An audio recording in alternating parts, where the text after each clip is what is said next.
Chase Thomas podcast. My nephew needs me to record. See, I already hate it. I hate it.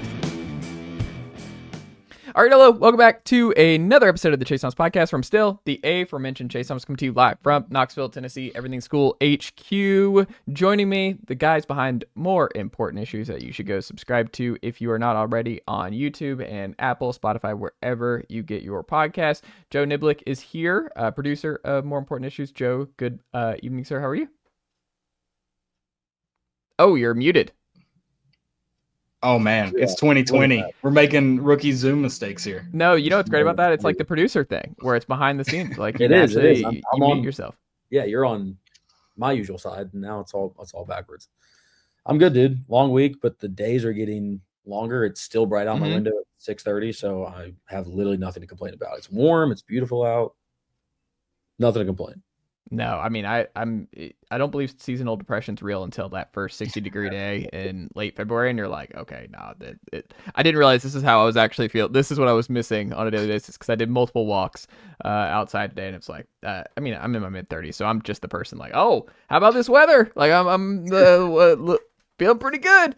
It's pretty great. So I'll so you're a walker. Huh? You like to walk. You're a walker. Oh, I love walking. I'm a 10K stepper. Like, I love a good walk. I got bashed because that was my New Year's resolution. I wanted to walk more. Oh, you're going to love it, Caleb. When I have time, just walk. Yeah, you're going to love it. You're going to be like, oh, and then you might get into birding. Birding's really fun. Identify some orioles, some robins around the neighborhood. I'm not into birding, but I used to have a birdhouse at my house in Johnson City. I haven't had one in a while, but I'm hoping I can get another birdhouse in the new house soon. I don't know what I'm looking at, but I like it.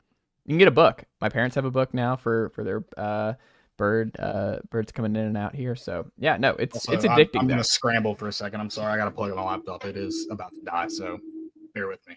There you go. Hey, this is how we're going here on this Tuesday night edition, jam-packed edition of Tennessee Athletics. Because Tennessee baseball is back tonight.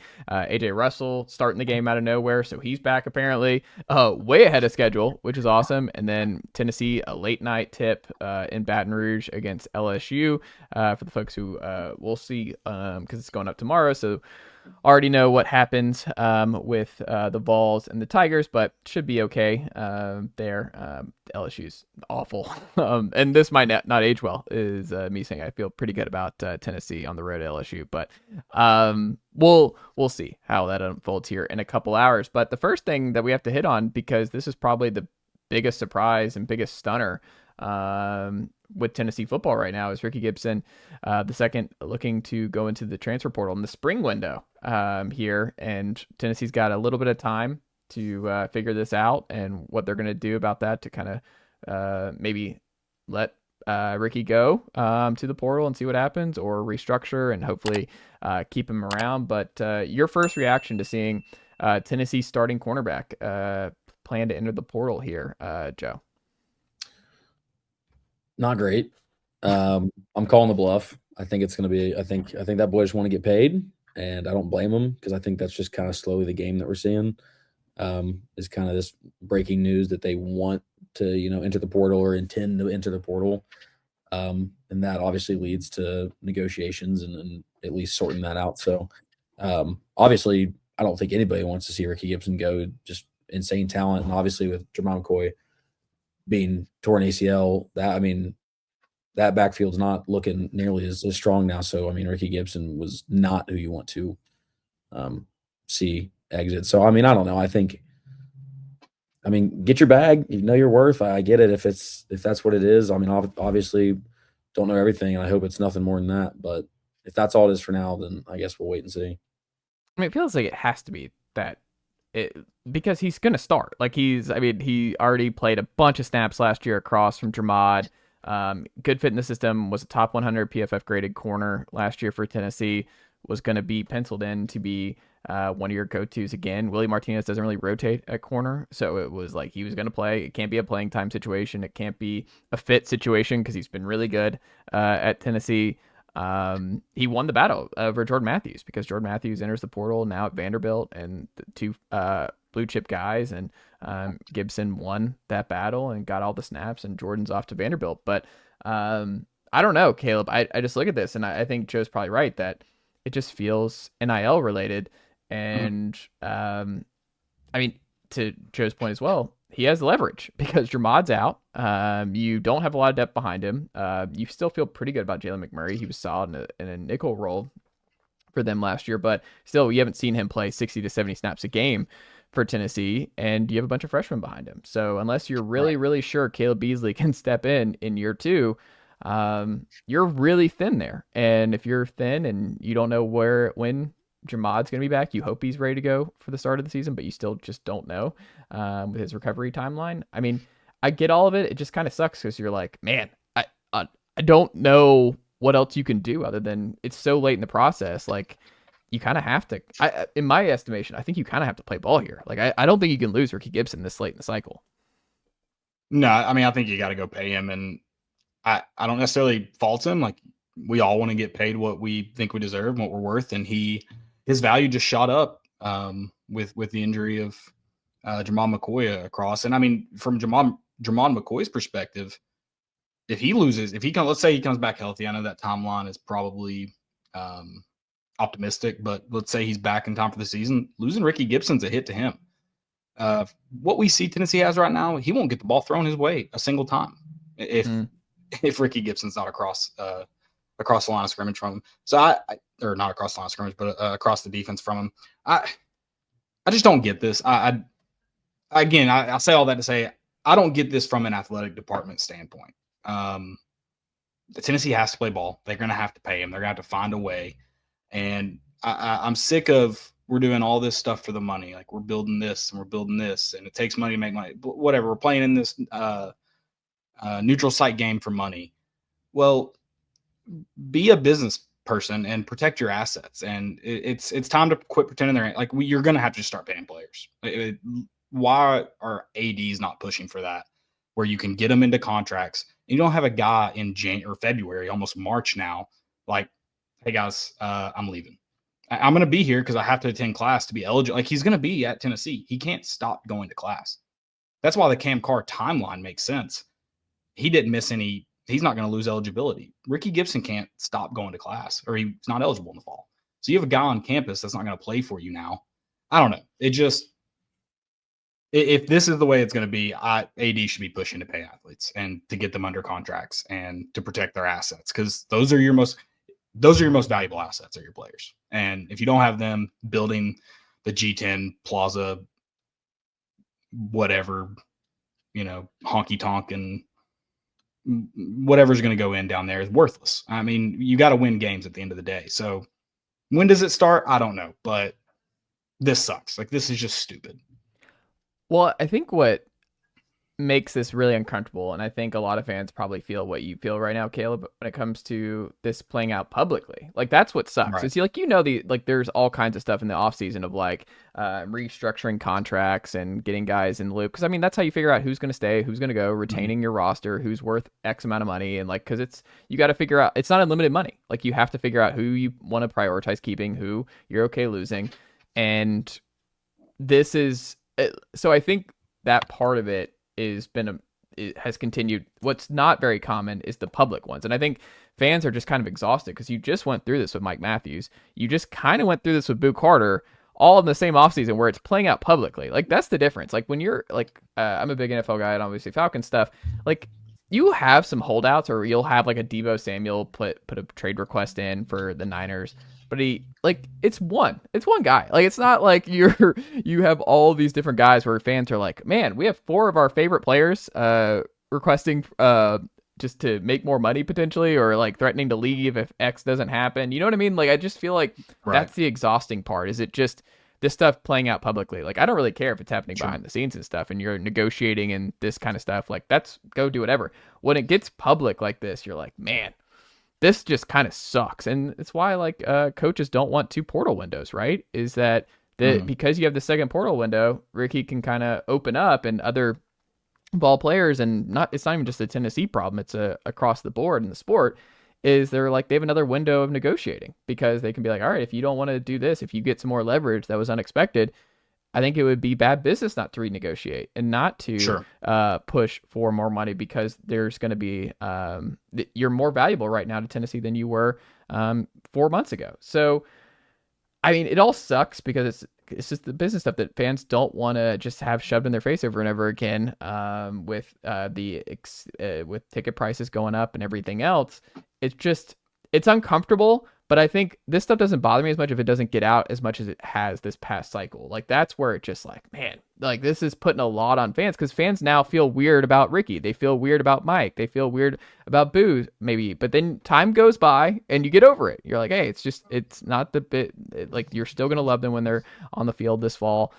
Still rooting hard for them. But I do think it's just kind of that uncomfortability here where you're like, man, now do I have to like worry and keep up to date on like if Rickey's actually going to enter the portal, if we're going to do this? And it's very exhausting. I think it's exhausting for folks covering the sport, and it's exhausting for fans who are just like, when are we actually going to know our roster? Like, when, like, this was not something we had to pencil in of like, we might not have Rickey Gibson here this fall. And you thought it was set, but maybe not. Well, I mean, if I was advising these athletes too, I mean, going along the fan relationship route, I mean, I would be of the advisement of, it's okay to shop your price. That's another thing. Let's get tampering under control in some regard. And that's probably something that the two windows helps. And I know Tennessee's probably a part of this. I'm not going to bash it too hard. It'll come back to bite us. But if I'm advising these athletes, I'm going to let them know that if you shop this often, if you make this public often, it puts an unnecessary target on your back. I'm not saying it's right or wrong. I don't think fans should bash players necessarily, shouldn't tweet at them.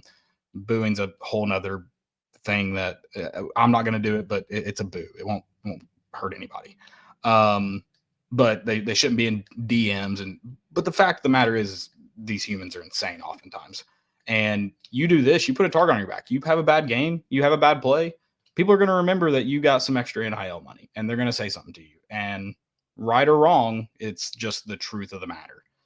Whereas you have guys like Zakai Ziegler, when they go 0 for 11 from 3, that kind of stuff doesn't get mentioned because he's your ride or die. And so, I mean, it's one of those things like, do you want to be a fan favorite, or do you want to always live on the edge of just remember how much we're paying you? I've never heard anyone question how much we're paying Zakai Ziegler, no matter the game he has. Yeah. And I mean, it is interesting because, I mean, like, think about this year. Baseball has really avoided it. Outside of Burns, baseball's really had no drama in this department, even with all their success, which I think has been beneficial. Because, I mean, think about last year's team. Like, all those guys, fans they got to just really enjoy. There's no drama about Christian Moore over 3 years, no drama for Blake Burke over 3 years. Like, you were able to just enjoy these athletes. And I think that's part of the reason that baseball is really, really thriving among the fan base, is that they can really, I mean, there's a lot of freshmen here who are going to be 3-year guys. Like Jay Abernathy's a 27 draft eligible guy. Levi Clark's a 27 draft eligible guy. So for every Tegan Coons, who I think is draft eligible next year, you're going to get some time with a lot of these guys. And it just doesn't feel like there's as much drama publicly where you kind of have these mixed feelings about your own favorite players. And I think when you have Cam Carr leave in the middle of the year, like that happened, I was like, man, that was a gut punch. That sucked. And then you have the drama with Mike, and then the drama with Boo, and then the drama with Nico for a little bit. I mean, that's kind of forgotten about, but that was just sitting there. And then you now have some drama with Rickey. It's just, I think the football part of it is just the more exhausting, where you're like, man, because there's a lot more guys. Like, there's just a lot more fluidity. There's a lot more opportunity for movement because you have so many players on this team. When everybody has multiple player options basically in one offseason with 2 portal windows, the sport just has to fix this stuff. Like, I don't put any of this on the players. I mean, this is just the situation that they're working in. Like, this is the world that's been given to them, and they're making the most of it. Like, I don't have any ill will or any problem with what Rickey's doing. Like, it makes sense, but I can understand if you're a fan, you're really annoyed about all of this playing out again here in late February.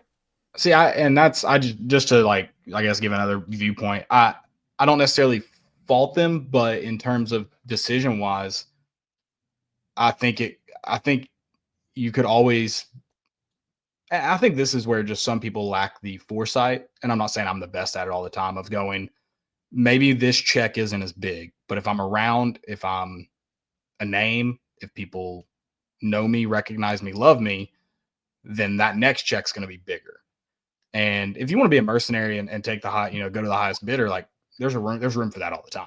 Do your thing, whatever. But there's also a lot of room for the guys who are here for 3-4 years and who make a lot of money over that time and who are loved. And then they're also, because they're loved, they make money well beyond those 4 years. I mean, I think a great example of that is long before the NIL era, you could find any industry, just about any industry in Knoxville, where there's guys who were on the Tennessee football team, might not have even played, that are well recognized in the community, in a very big Knoxville community, because they played at the University of Tennessee, and they're still making money. Like that is a big part of their marketing, and they're still making money off of it. So is it always a good idea? No. But is it always a bad idea? No. It's just one of those things. You could hurt yourself in the long run. You also could help yourself in the long run by transferring. It's so hit or miss, but playing this game where you're might be, 1 foot in, 1 foot out, it's just going to make it, even if you come back, you're skating on thin ice at that point. And then it's also, if you're successful at fans will forget. Like once the games kick off, like you're going to forget. Like you're going to be like, oh, awesome. Like I'm so excited that Rickey Gibson's back. And like, I think we just have this we just forget things. Like there's so many distractions and there's so many things going on that I think you'll move on. You'll forget. And if he's great, guess what? If Mike Matthews is awesome, don't care. Like it's going to be great. Sure. I don't care about what the offseason was like and how much stress we had over that 4-day stretch of, is Mike going to go? Is he not? Mike's a even the uncontrollables though. You get injured, people are going to remember that they wrote you a big, they saying the team wrote you a big check to stay, and now you're injured.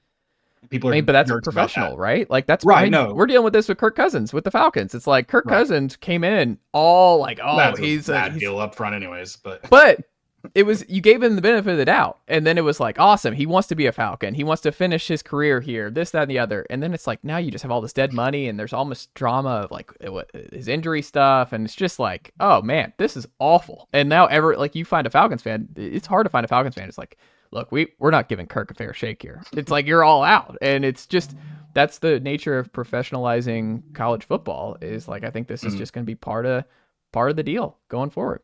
I would like to go on the record and say, if Zakai Ziegler sells unicycles in Knoxville after his playing career, he'll be a millionaire. He'd be a millionaire. There's he can do whatever he wants here. I mean, anything. Unicycles was the weirdest thing I could think of, so that's what I went with.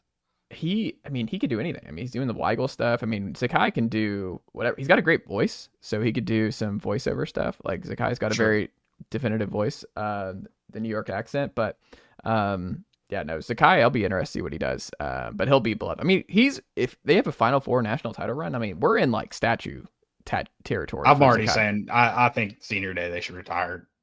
I don't think they should retire number 5. Retire his jerseys. Retire his jersey, retire Chris Lofton's jersey. The rumor is it's the last number 5. I think number 5 should go to the heart and soul of the team. Like it should be like the number 7 at LSU. It's the glue, it's the grit. Yeah. There you go. Switching gears here a little bit. Tennessee also added to their staff Seth Littrell this afternoon, who was with Heupel way back when on that Oklahoma national title team where he was a fullback, which tells you how long ago this was. We had fullbacks in the biz here, and it was Seth Littrell. He was a longtime successful coach at North Texas. He was just at Oklahoma. It did not go well this past year for the Sooners, but I don't know if I necessarily put that on Seth Littrell so much as just that offensive line was a train wreck, and Jackson Arnold turned out to be a train wreck from the Tennessee game on. They were also devastated with injuries with all the receivers who were out for the year, and it was a disastrous situation. So I don't really pull that much from Littrell and that struggled that Oklahoma's offense had. But in the grand scheme of things, we wondered if they were just going to run it back because they lost Mackenzie Milton to UCF. He was an analyst QB guy for Tennessee this past cycle. They lost Pendleton. I forgot. I think he went to Kennesaw along with Mitch Metello. I think is that how you pronounce his name? He's the OC now with Jerry Mack at Kennesaw. He was another analyst. So Tennessee quietly lost several guys behind the scenes here this cycle. So I was kind of curious what they were going to do. And he goes out and gets a vet because most of them being young guys. Like Heupel's been replacing these guys with young guys and promoting from within. I think it's pretty interesting, Joe, that he went out and got someone he obviously played and knows very well in Seth. But I think it can't hurt, right? Like to have this fresh face who knows the offense, who knows Heupel really well, and knows what he wants to do. I don't know. I think this is a positive and kind of out of nowhere. But do you like it, love it, or about the Seth Littrell edition? I like it. I'm not infatuated with it. Like you said, I mean, I don't know too much about him. I know back in North Texas had a lot better run. I think you're right. Like that OU team was such a train wreck last year that like I think at most 50% can even be attributed to anything that he could have done. Like, Yeah. I mean, you could have thrown the best OC ever in that position. And I just think, you're right. That O line was just a train wreck. So I mean, obviously, him and Heupel having gone back a ways, I think they share similar offensive styles. It does show that Tennessee is making an effort, a conceited effort of like, okay, some offensive issues last year. Let's address that. You did mention that we were kind of wondering if they were just going to stalemate and try to move on from what you had. But I mean, I like that it shows that they care about moving the offense forward. And I think you're right. You can't really. I mean, I don't see a situation where you negatively are impacted by adding him. I really don't think it's going to be that big of a sway. But I think there's an opportunity to add the likes of kind of that up-tempo, spread out player man offense that Heupel likes. So, I mean, I think it's a good addition. Yeah, I think it's a good addition. I think it can't hurt. It's just, Caleb, I look at it, I'm like, the difference between the offensive side of the ball and the defensive side of the ball and the age gaps is wild. Like the defense, you have Rodney Garner, who's making really good money for Tennessee. You have William Inge, been around forever. You have Tim Banks, who's been around a long time. You have Willie Martinez, been around forever. Like you have a lot of age and veterans on that side of the ball. Joey Halsley, not 40. Darrell Sims, not 40. Kelsey Pope, not 40. You look over and it's just like, from Mike Gundy's word, I'm a man, I'm 40. You don't have any of those on the Tennessee offensive side of the ball. It was Alex Golish. And I think at the very least, it's nice to have some bets in here because I think just to help Joey Halsley as he continues to settle in as OC and play caller for Heupel, I think that can only help to have another sounding board and another cook in the kitchen to help these guys and also take some stuff off Heupel's plate so he can be more of a CEO and be more hands off the offense because it's someone he knows and I'm going to assume will trust to really do and call the game the way that Heupel sees fit. Yeah, and I think this is, as much as this is Heupel getting a guy in there that he trusts, that he's going to lean on, whether that be in, game plan, opponent scouting, whatever it may be. I think this is also someone for Joey Halsley to lean on, a guy that has more experience play calling that Heupel does also trust. I don't want to call this a coup of sorts, but it wouldn't surprise me too if this is bringing in the next man up. It just wouldn't shock me. The experience he brings, the relationship. Don't be too shocked if this is your offense coordinator in 2026. Like that, right? I mean, that just Mike Bobo situation with Kirby a couple years ago, yeah. where you bring him in behind Monken just in case Monken gets a OC job somewhere else, and he obviously goes to the Ravens. Like then you're like, all right, let's plug him in. And guess what? Bobo and Kirby Smart, very close friends, and you have Will Muschamp there too. It's like wouldn't be the most surprising thing if things, but I don't want that to be the case because that means the offense may have struggled again this year. If Seth Littrell is the sole OC next year, that does not bode well for Tennessee's offense in 2025. Potentially, but I mean, it could be a number of things. It could also be the who's the guy for Pruitt that got a better job? Not Chaney. No, Chaney replaced him. The guy that went to Western Kentucky. Is that where he went? Oh, Helton. Yeah, Tyson Helton. He got a better job, but everybody was. It could be another situation like that. Now, hopefully not as stagnant of an offense, but maybe a situation where, they left for a better deal. I don't know. It's just like you see this guy coming in, you're thinking this is an analyst, and it is a weird role for him to take on. But I think you mentioned all those young guys. I think getting a more experienced voice in the offensive room could be really, really good for Heupel. I think Heupel's done a good job even this year when it wasn't as much as we wanted. Like it was still there. It was productive at times. But I think I'm still racking my brain because I just don't think at the end of the day it was Josh Heupel's offense when Alex Golish was here.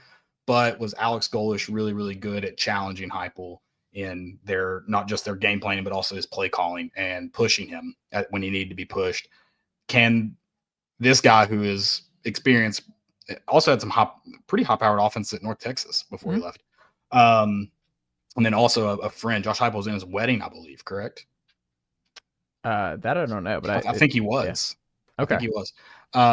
Well, I mean, think about also, last year, because we were wondering if he was going to get the tight end position. Like, he was in the mix of obvious, like, hey, he makes sense here, the Heupel history. I think you might be right with the wedding thing. So he was rumored to be in the mix for the tight ends coach job before they elevated Ablin into that role, who's been good, by the way.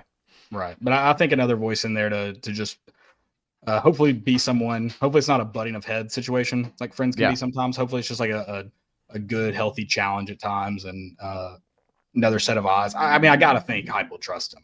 I don't know what that level is since they haven't actually worked together, but I got to think there is a level of comfortability there and trust. And I don't see how he's an analyst. I don't see how this could be a negative thing. I feel like you can only be positive. I mean, as negative as it, like how if it's bad, how bad can it go? Well, it's also like, it's just when you have the rules change where you can have so many guys on the field now, you don't have a limit on how many assistant coaches you can have. It's like, why not? Like, if he's sitting out there, like, and like, just add another guy in there. Like, I think this is just at worst neutral. Like, I don't think this is something that could hurt things in 25. Like, that's the thing. It's like, I don't think this would be a negative for Tennessee. It can only be neutral or a positive. Yeah, agreed. I love it. Next up here, last football thing. Season grade series continuing on. We did quarterbacks a couple weeks ago. Let's do this week. Defensive line. What grade would you give the Tennessee defensive line in 2024, Joe? I'm going to go A. Not A plus, not A minus. Got to give them a good spot. I mean, best defensive line we've seen in a while. Top 10 run defense. Absolute dogs, obviously, with JPJ and Tyree West and Joshua Josephs, like some absolute names that, I think in a couple of years you're going to look back and just remember how much of a dog they were. So, I mean, I think at right now, an A is about as good as you can be without being people are calling them a champion style defense, especially with their run defense. I think they held Alabama to like absolutely no rushing yards, which was huge in that game. So I think just like, a half step away from being absolutely, national recognized top 5 defense sets. So right there, real close, but. I like it. A, are you going up, down, or sticking with Joe at A, Caleb? I'm probably a little down. I'm probably in the A minus territory. And that's probably more of, I think my expectations were just a little bit higher for him in 2024, especially coming off the edge. Not that I don't think they performed really, really well. I just thought that would be a team or a unit that quarterbacks would absolutely, they have nightmares about. Did they live up to that potential? Am I just misremembering? Am I sad? Like, do we feel like every passing down there was, they had a lot of QB rushes. They had a lot of, whether it be sacks or tackles for a loss, a lot of plays in the backfield. Maybe it's because you have a top 10 draft pick at one point that apparently is sliding down the boards for character reasons. I don't know. But maybe it's just, I wanted to see more. I wanted the quarterback to feel them more. It's not below an A minus, that's for sure. Yeah, I don't know. You can't go B or anything, B plus. Like, I think it's interesting because I think Pierce, I talked about this with Hubs from VolQuest a couple weeks ago, and my thing has been, I think this defensive line really missed Tyler Barron this past year.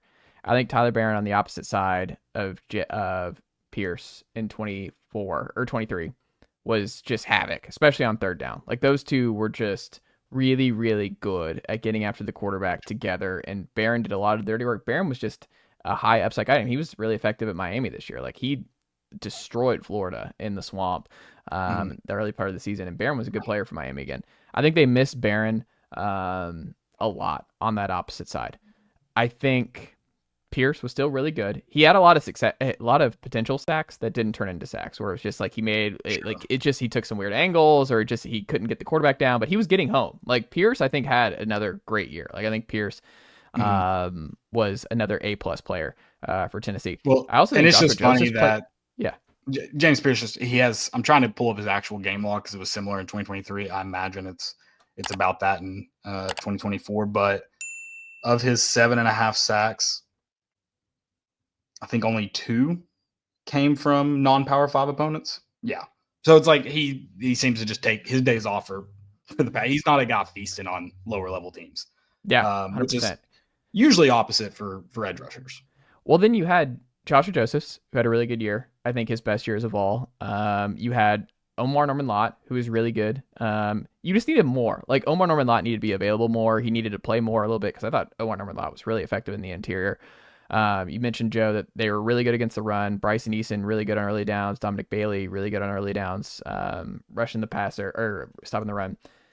I just think you weren't able to get home with 4 in big spots. And I think that's why you can't be an A+. After seeing what Ole Miss's front did against Georgia's offensive line the week prior, and then Georgia to not have a quarterback hit from Tennessee in that game was just the dichotomy between those two was just wild. That Ole Miss was just able to live in the backfield against Georgia and that offensive line and make them look silly, and Tennessee, which has a super talented defensive line, was just not able to get home.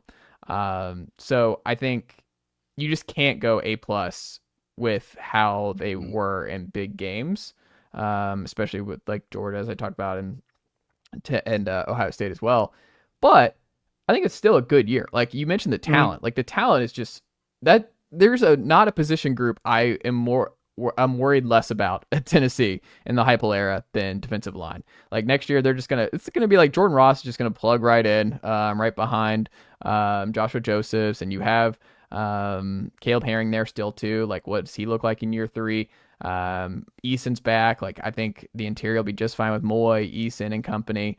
On the strong side, I think you'll be better on the strong side defensive end spot. Like I don't think Bailey should start. I think you kind of want to hope that Tyree West runs with that, because I think he flashed in some big games last year, and I think he has a lot of talent. I think you want to have him be that guy and hopefully get to that Barron level in 25, but we'll see. I think the defensive line, I think honestly has a chance to be better in 25 than it was in 24 with the collection of talent on the edge, but we'll see. I'll probably go A- as a whole, just because I think people saw potential of an A+, and I just don't think they got there. I think they were just a hair short in some big spots and just did not get enough sacks as they needed to in big games. So let's go A- on that one.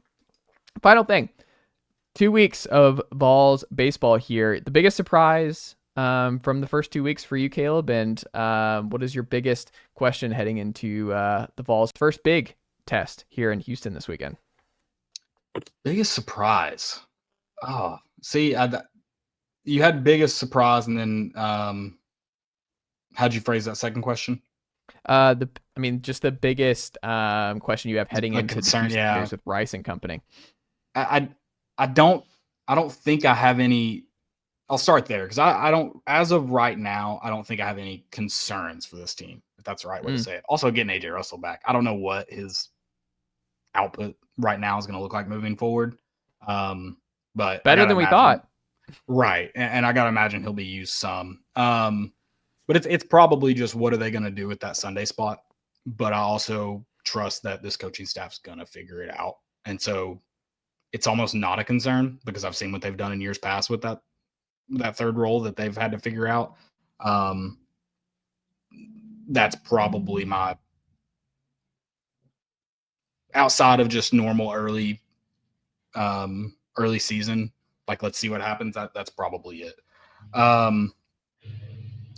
Biggest surprise. See, this is where it pays off having Landon. Is I just don't feel shocked. Even Landon's like, I mean, this is crazy. I was like, you talked about it all preseason though. Like you talked about.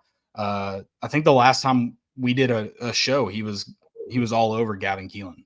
And so when he's hitting the ball well, I'm like, I mean, you told me You told me to expect this, and why should I be shocked? It's probably just how well the majority of the depth has performed.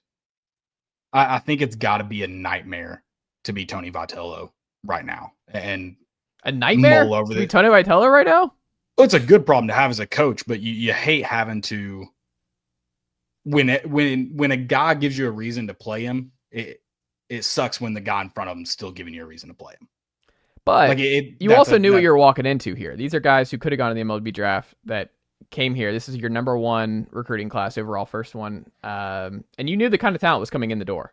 Like, you knew what you were walking into with the amount of just freshmen, just because they've had freshman pitchers come in like this with a lot of acclaim, obviously, with the Burns of the world and Blade Tidwells and stuff. But they haven't had the lineup freshman firepower that Tony has had this season at his disposal. And they don't even have Azuna yet. Like, to your point of like trying to figure out how he's going to craft this lineup. I mean, whether it's Chris Newstrom, Levi Clark, Stone Lawless, like Jay Abernathy, Manny Marin, like there's dudes everywhere. Like there is freshman dudes everywhere. And it is going to be interesting. I mean, will there be hurt feelings with some of the older guys? Is just how you differentiate this. But Schumpert, Ryan Schumpert of Right of Insider made a good point about this on Monday Night Show of like, let's just see what they are in SEC play. Because it's going to be very, very different for these freshmen when they're not, nothing against Samford. They're a good team. They could be a regional team in 25 here, but it's going to be very different when you get into SEC play and you're playing just a bunch of potential MLB guys and just a whole heck of a lot of talent all weekend long that, yeah, Levi's raking now. Yeah, Stone's doing well, but let's just see. Like I think there is a possibility that some of these guys, like it's a very different situation come conference play. But I mean, to me, I think Tennessee needed Joe for Reese to settle in, and for Reese to just mash the way he has the first two weekends has been, I think, a huge under the radar development because I think they needed him to really settle in as an everydayer in right field. Because I mean, Chris Newstrom should be a dude down the line, but with how much talent they lost in the outfield with Dreiling and Tiers moving on in the same offseason, I think they really needed Reese to kind of just be a really good player. I mean, the average is there. He has grand slam. He's homered on Friday against Samford. Like he's hit the ball really well, and it looks like he's going to be an everydayer at right field. And I think that was just kind of one where like you need some certainty with Reese. And I was kind of wondering because I raised an eyebrow when he started off in the 9-hole to open the year. Where I was like, okay, didn't see Reese in a 9 spot starting the year, but he moved up a little bit over this weekend, and I think that's an important development to me. It's like the surprise of like Reese just looks like he's going to be an everyday and could be a really good player for Tennessee this year. Yeah, I mean, we were talking about some of those spots that you kind of need to see people step up and take that role. And even when we had Tony on the show, like that was one of the questions that we pointed to. And I mean, I fully think he's got a breakout season coming, which is good. I mean, each spot that you see that you had questions at least about replenishing. Obviously, when you have a championship team and everyone leaves, that's a question for every team in any sport ever. And going back to your biggest surprise this season, Levi Clark as a true freshman to come in and do what he's doing is like mind-boggling stuff. And I'm getting to that age where like these kids are so much younger than me that it pisses me off that I've just not even attributed an ounce of a talent that these kids have. So that for me, like to be able to see as confidently, and again, I'm about to get into going to Houston, but with who you've played so far, and in what is now what's going to be 7 games, I guess, to have rounded out enough players to the point where you feel this confident with your rosters and players moving forward, is the best news in my opinion. And then I guess you touched on questions going to Houston. You've beat up on some decent teams, like you said. Samford was better than maybe what you expected, but you knew they were a talented team. But now you go see if those guys can do it against some of the bigger dogs. You know, you got to travel. You're not going to be playing in Lindsey Nelson. Go show up and show out. You know, like that's the next move is being able to take that stage and, you know, produce at that level against better teams. Yeah, and I think too, with the fun part about this early tournament, and not in a bad way. Like I think there's some teams you're like, well, let's see what they do when they get to conference play. Like these games are meaningless. For Tennessee, it's like, let's see what these guys that come in and get 2 at-bats do against better opponents because they're probably not gonna be able to do that against SEC opponents. You're kind of again, you said like let's wait till SEC play. Like, yeah, I don't want to make any snap judgments until mid-March for this team because I let's just see how they do. Hold on, can I make one snap judgment? Sure. Liam Doyle is an absolute freak. Yeah. Like, Liam Doyle is going to be awesome in mid-March. I'm just going to go snap judgment. Liam Doyle is one of the best pitchers in college baseball. I think that's going to continue on this season. Tennessee starts a transfer on Friday night who shoves. Color me shocked. I mean, I don't think this is hyperbole. I think I love Doe. I love Doe. I will always rock. I mean, we have the same name, both Georgia kids coming into Tennessee. Look, always going to go to bat for Doe. But Liam Doyle is off to a start where I'm like, I don't think we've seen a transfer pitcher like Liam Doyle in the Vitale era. Like, I think it's just like maybe the southpaw and me being a lefty is just kind of enthralling too, but his K rate right now is absurd. Like, Liam Doyle is unbelievable to this point. Like, I had high expectations coming in the year for Liam Doyle. Liam Doyle is just, I mean, he makes you forget like AJ Russell's back on Tuesday. We're like, oh, I hope we get AJ Russell back, and I'm excited AJ's back. But I'm like, Liam Doyle is I don't know, he's an assassin. Like, he is an assassin on Friday nights. Yeah, and I think that's one there's a lot of questions because obviously this pitching staff has kind of been turned on its head, and then you get a guy in on Friday night like Liam Doyle, and you're like, all right, well, you got your Friday night guy for sure. Marcus Phillips is Marcus Phillips, Nate Snead combination has been good, and so you're not. I don't like that though. I don't want them to keep doing that. I don't want Snead and Phillips together. Do you think that's just more of getting Snead? Yeah, same skill set. I don't really think that's where I would go Snead.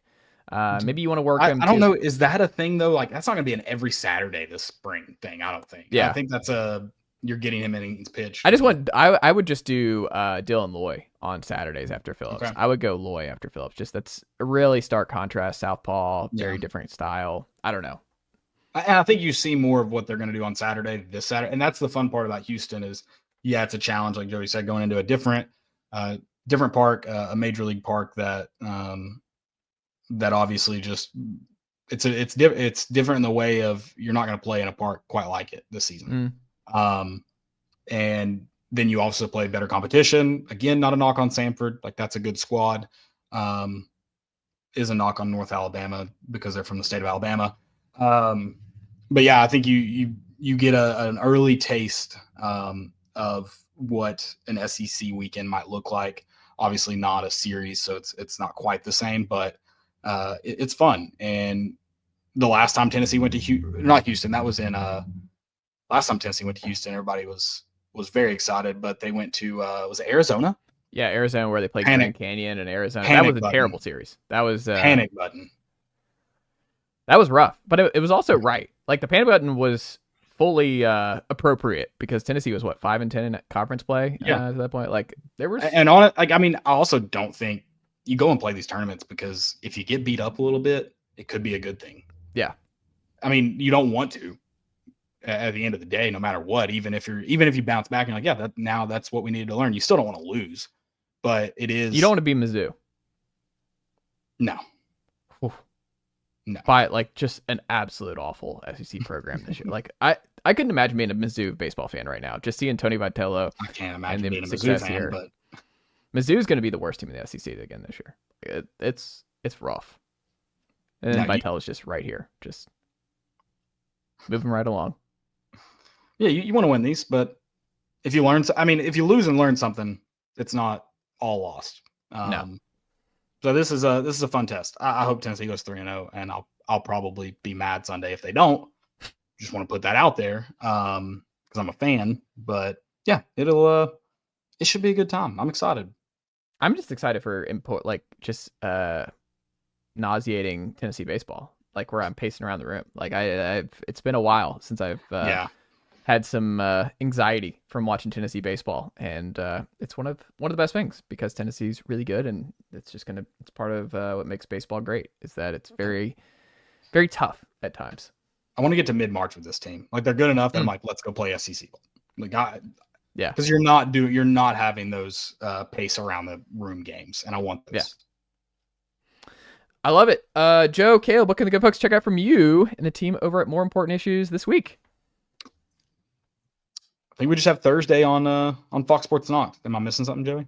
No, big matchup on Saturday, and we'll be back Sunday after to recap that. But Thursday and Sunday, Thursday in studio, Sunday not in studio, but you can find us in the same place. So super easy.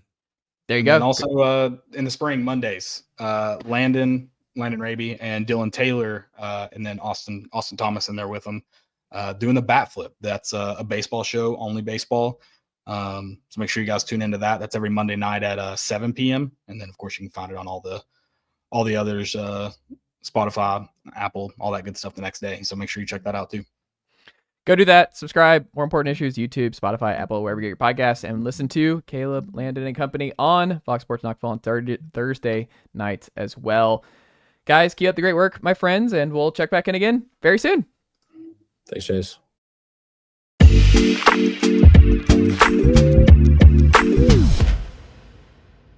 The Chase Thomas podcast, where I'm now joined by 991, the Sports Animals, Josh Ward. Josh, good afternoon, sir. How are you?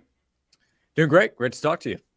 Thank you for being here. I always love that when you do these. You got the Josh and Swain behind you in the studio. It feels like this is like Josh and Swain extra. Like this is Josh and Swain plus. So for some additional Josh Ward coverage right after the show, you can come here. For sure. Although I'm sure a lot of folks tuning in are thinking, this is the worst half of what I'm looking for. Give me a little more Swain, a little less Josh would probably be the response from a lot of folks. I would understand if so. No, you got to have one. You can't have one without the other. It's a peanut butter and jelly situation. You got to have both. And it works. And I love Josh and Swain, and you do a great job Monday through Friday over there on the Sports Animal. But we have to start here, I think, at the top before we get into your Raiders and some Tennessee Vols stuff here, Josh, is Rickey Gibson planning to enter the transfer portal, it being reported this afternoon. What's your immediate reaction to that?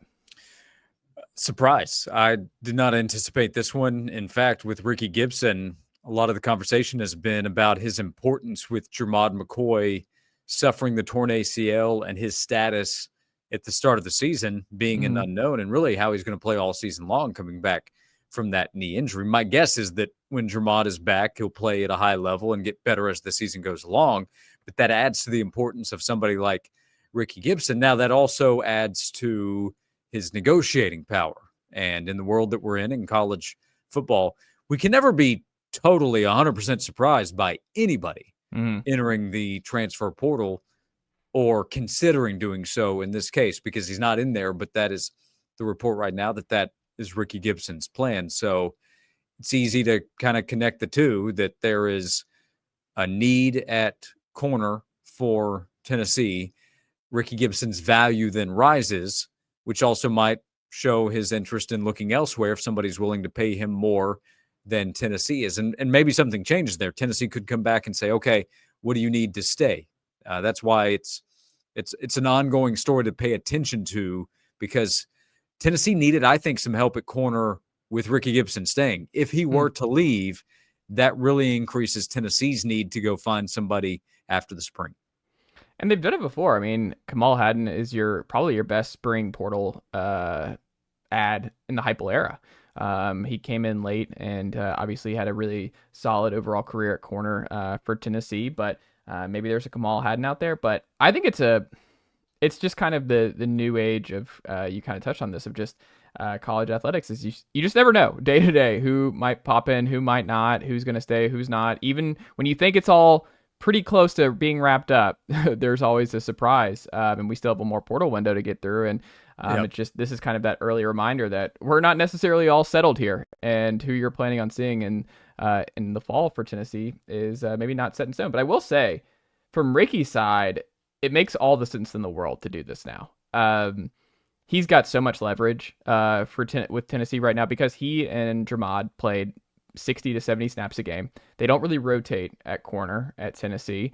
You have a situation where Jermod is out, and we'll see if he's available for those first couple of weeks of the season. You hope he's ready to go opening day, but if not, so like you said, it's a whole lot more pressure on Rickey, that you really, really need Rickey Gibson, who was really good last year in a starting role.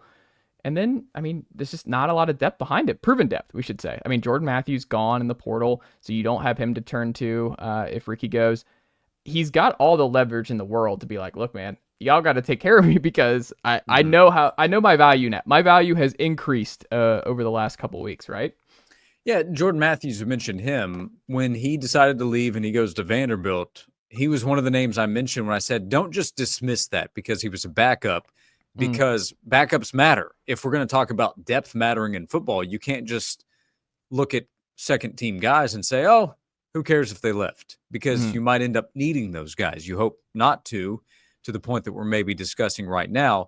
And maybe somebody else emerges. One of those young corners is going to get a real opportunity if Rickey Gibson leaves. Watching the cornerbacks this spring was already on the to-do list because of Jermad's injury. And then again, the question around Rickey Gibson increases there. Adding Jalen McMurray last year, I think, helped the defensive backfield, and he for sure will get a bigger opportunity as we go through the rest of the offseason, looking ahead to the start of this upcoming fall. And we'll see about those younger players. But Rickey Gibson's value just went up, and that's just college football right now because everybody's either a free agent or operates on a player option. That's really what it is. You have the option at any point. It can be during the winter, during the spring. So you get multiple free agent windows. You can transfer to a school and then decide to transfer somewhere else. In fact, Kamal Hadden, you mentioned his name, had planned to go to Auburn. And then he decides, well, I'm going to go somewhere else. And he ends up at Tennessee. And that worked out for the Volunteers. So Tennessee could find somebody else. Again, I think Tennessee was already planning to at least look at the market of cornerbacks. But if Rickey Gibson leaves, they have to. They have to go find somebody to come in and help. Final thing on this. I wonder if he does happen, which I'm still going to bet on. I'm going to say it's over 50% he stays. I feel like this is a leverage situation. I think Tennessee finds a way to keep Rickey Gibson. That being said, if Rickey's out, I wonder if you move Boo Carter down. Like, I wonder if Boo has more value because, I mean, you already have the Travis Hunter stuff popping up anyway. Like, if Boo Carter is serious about playing both ways and Tennessee is serious about acquiescing, is there more value in Boo getting a lot more snaps at corner, and you figure it out with Jordan Thomas, Christian Charles, Caleb Beasley or something at star, and you let Boo play opposite of Dermott and see if Boo can be a every down cornerback and then also getting snaps in the slot for Tennessee. I wonder if Boo's involved in any of this a little bit. He has to factor in terms of what Tennessee staff talks about with their options. Again, in the conversation of if Rickey Gibson leaves Tennessee. I don't know. Maybe so. You mentioned Jordan Thomas. What exactly is his status? Where is he physically coming back from the injury he suffered a year ago? That's going to factor in as well. But Boo Carter is one of the best athletes on the team and already was going to be important in the secondary. This might change what Tennessee decides to do with either him, with Caleb Beasley. This would strengthen probably the need to look at him again at corner. A safety could be an option for him or inside. So they've got some guys that they can move around, and that's part of what spring practice will be, is looking at different players in different positions, especially some of those young players who will get more of an opportunity because young guys are going to be expected to need to step up. I think Idris Farouk at safety is an important player this offseason as well, a second-year guy who I think is a good athlete and the coaching staff likes a lot. Let's see how confident the coaches are in some of these young players to see how ready they are. Absolutely. Switching gears here, the Las Vegas Raiders. You're a big Raiders guy, Josh. It's a little weird. Pete Carroll, seeing him today doing a presser in Raiders gear. You have Chip Kelly in Raiders gear. Imagine explaining to the college football fan in 2009 that Chip Kelly and Pete Carroll will be coaching the Raiders together in Las Vegas in the year of 2025. Has it set in for you? And then the other added element is like Tom Brady's like reportedly calling the shots here. So Tom Brady is a main figurehead with the Las Vegas Raiders, and Pete Carroll is your head coach, and Chip Kelly is your offensive coordinator. That's a lot of drastic big name change for the Raiders, Josh. Are you excited? I am, compared to where things have been the last few years. I think Tennessee. I think the Raiders. They at least have professionals, guys that, at least in what they've done previously, know what it takes to win based on their experience. Obviously, what Tom Brady did as a quarterback, and then Pete Carroll. He won a Super Bowl, played for multiple Super Bowls. He's run big time franchises. He was a part of the greatness of USC, despite some of the NCAA stuff. I don't even really care about that. He was a winner there. So having somebody come in, or even if it's a few years, because he's not young, everybody recognizes that, but he acts like it.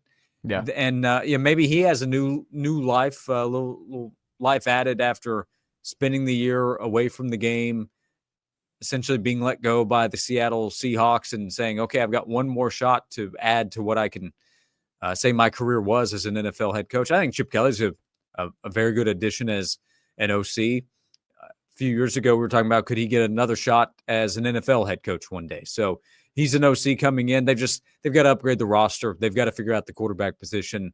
They have to be better at a lot of spots. They're just not, they're not where they need to be.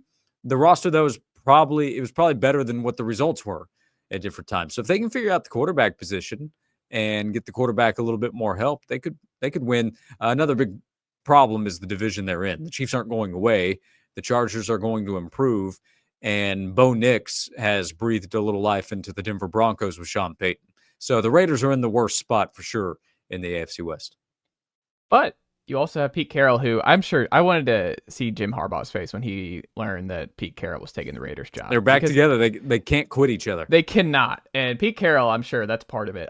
He's a competitor. There's no way the man who chews his gum at 99 miles an hour is not fired up about competing with Jim Harbaugh and keeping him from getting over the hump in the AFC West over the next couple of years. And like you said, a lot of it's quarterback. I mean, I think Brock Bowers probably should have been your rookie of the year this year. I mean, he was, for the full calendar year, I think more valuable in what he did at tight end. I mean, he was an all-pro, one of the best tight ends in football right away. Jaden Daniels had a really good year, but Jaden Daniels was not one of the best quarterbacks in the NFL this year. Like, Brock Bowers was immediately one of the best tight ends in football, and it was just a plug-and-play situation. But tight ends are never going to win offensive rookie of the year. That's never going to happen. But I mean, there are some pieces here, Josh, and I don't know, the quarterback thing. I mean, do you want Shador? Do you want Cam Ward? Do you want them to punt on this year? Because you kind of did that last year with Gardner Minshew and company, and that got ugly with Aiden O'Connell and the musical chairs there. I mean, you had my old friend Desmond Ridder in there for a little bit. I mean, do you want that for another year? Do you want Russell Wilson to get the gang back together all together in the Silver and Black? Because that's, I believe, where he actually wanted to go early on when those trade rumors were popping up in Seattle years ago. What say you about the quarterbacks? What do you want them to do? I just want the Raiders to get it right because that's been so difficult. And yeah. I did not think the Gardner Minshew was going to be any kind of answer. I've jokingly called Aiden O'Connell, who was a guy that completely fell under the radar. I called him New Tom for a little while. I said, hey, this is going to be the next Tom Brady, a guy that everybody slept on and he's going to take off. And I was joking. It's kind of funny that Tom Brady's now there with the Raiders organization. So I could talk myself into Sam Darnold. I could talk myself into one of the rookies in Shador or Cam Ward during this past season when Shador was tweeting out, thank you, God, or something like that after each Raiders loss, and it got some attention of maybe that's where he wants to go. I started to hop on board that idea. I was like, all right, let's ride with the Sanders crew. So I can talk myself into any option. It's such a crapshoot, and it's difficult to know. So many people a year ago thought Caleb Williams has to be the number one guy. And then Jaden Daniels is a good choice at number two. But at one point, there was a Jaden Daniels-Drake May debate. Who should be the number two guy? And what happens long-term is very much to be determined. But coming out of year one, Jaden Daniels has the highest approval rating, I think, of those three guys. So, again, nobody truly knows most of the time. And I think this is one of those cases. So you could paint a picture where Cam Ward has a great career, Shador Sanders has a great career, or it never really works out for either guy to be what you want that high of a draft pick to be. And the Raiders are number 6, so something might have to give there.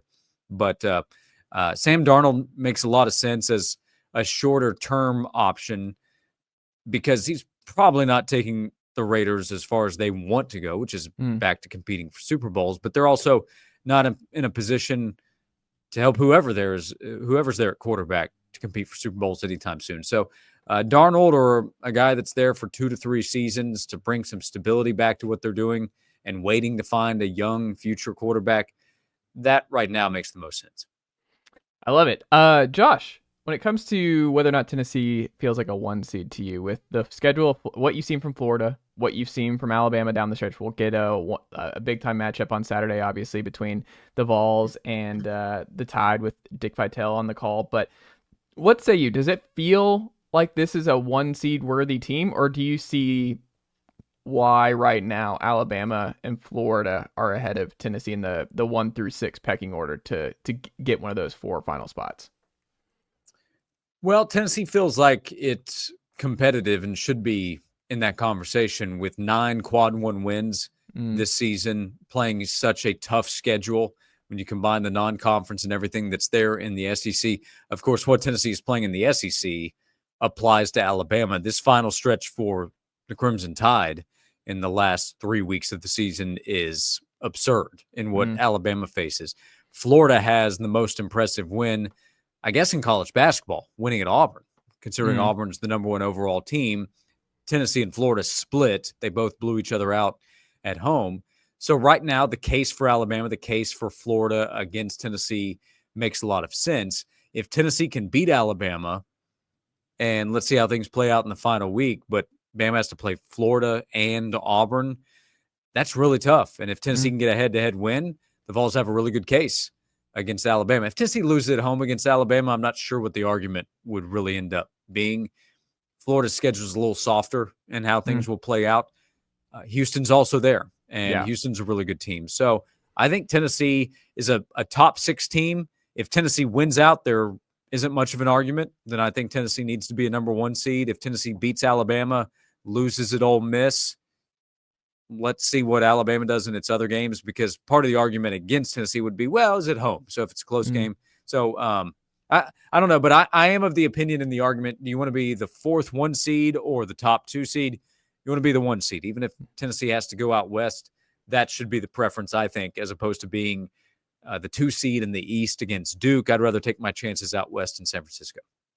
Yeah, I don't want any part of the Duke matchup if that's where Tennessee goes. I mean, I think Tennessee could win that game.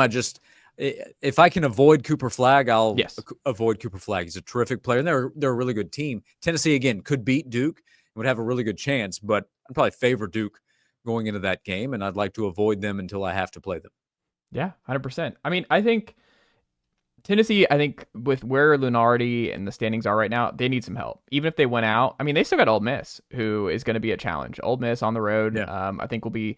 Tennessee has to win out, I think, is just part of the deal. Like, winning at A&M was huge, but it feels like they're going to have to win out. And I think even if they do, you mentioned Houston. Houston catching fire here down the stretch is not helping Tennessee, because it feels like now you're only going to get 2 SEC teams as 1 seed. So that room gets a little bit smaller in terms of how many SEC teams get in there, the top spot.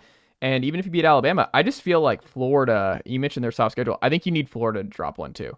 I think you can't have Florida run the table here down the stretch as well, because even if you beat Alabama, I think Florida would get that final 1 seed over Tennessee if both went out. So I think Tennessee needs a little bit of help, but I also think what helps Tennessee is that they have the easiest schedule of those 3 SEC teams down the stretch. So they just need a little luck. Yeah, if winning out is the requirement, then that's really tough. Yeah. I agree with you. Going to Ole Miss is going to be difficult. South Carolina at home should be an automatic win, considering the conversation we're having right now. And tonight on the road at LSU late. Yeah, it's a reminder of the conversation about Tennessee basketball, though. The fact that we're having this argument, well, should Tennessee be the 1 seed or the top 2 seed, or at worst, a top 6 team going into the NCAA tournament? This streak that Tennessee's on of high-level play, not just being in the top 25, I think the number's at 76 straight weeks, but spending a lot of that being ranked, but spending a lot of that time being in the top 5 or top 10 is a reminder of what this program has done, the amount of big games that they've played, the amount of big games that they've won. We talk about that with Tennessee basketball. Chaz Lanier had faced criticism from Tennessee fans, and then he goes out and puts up one of the top road performances we've seen in the SEC in the last 2 decades, and his SEC Player of the Week. And then Zakai Ziegler, what he's continued to do is incredible. So if Tennessee ends up as a 1 seed, it's another mark on this historical run of UT basketball. If Tennessee ends up as a 2 seed, it still is a reminder of the position that Tennessee is in, where it's consistently competing for one of the top seeds in the NCAA tournament and winning some of the biggest games that they play every single season. Final thing, we'll get you out of here, Josh. Player from the 2024 Vols football team that you think the Vols will miss the most in 25 will be who?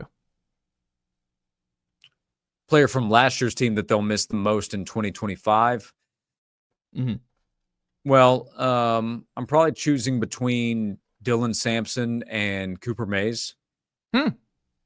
So Sampson can be replaced by a group. There's not going to be one player that does what he did this past season. I'm confident in saying that. But could the collection of Peyton Lewis and Deshaun Bishop and Star Thomas, and then let's see, Morris, the freshman, does he factor in?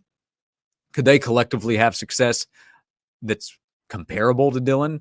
I'm sure, based on what this offense is and how they've had a number of running backs succeed. So I think the answer is probably Cooper Mays. James Pierce Jr. is probably the highest draft pick, a projected first rounder, if not right outside the first round. But he's more replaceable with what that position group is. So I would lean Cooper Mays at center, knowing how valuable he was over the last few years. Yeah, I'm just also, maybe this is foolish on my end, Josh, but I am just excited that Ellerby's going to have to play a high school recruit here at center going into next year because Andre Carrick lost his appeal, because now we have it. There's no hiding. There's no 4 transfers on the offensive line in 25. No, sorry. You've got it. William Satterwhite, Max Anderson, Jesse Perry. I don't care who it is, but it makes spring and summer so much more fascinating because it's a big thing. And I mean, Cooper was great for Tennessee for 4 years, Josh, but Cooper also started as a redshirt freshman. Like, Cooper had to learn on the job. He learned young, and by playing him as a redshirt freshman, he was able to grow and become one of Tennessee's best leaders and most consistent players.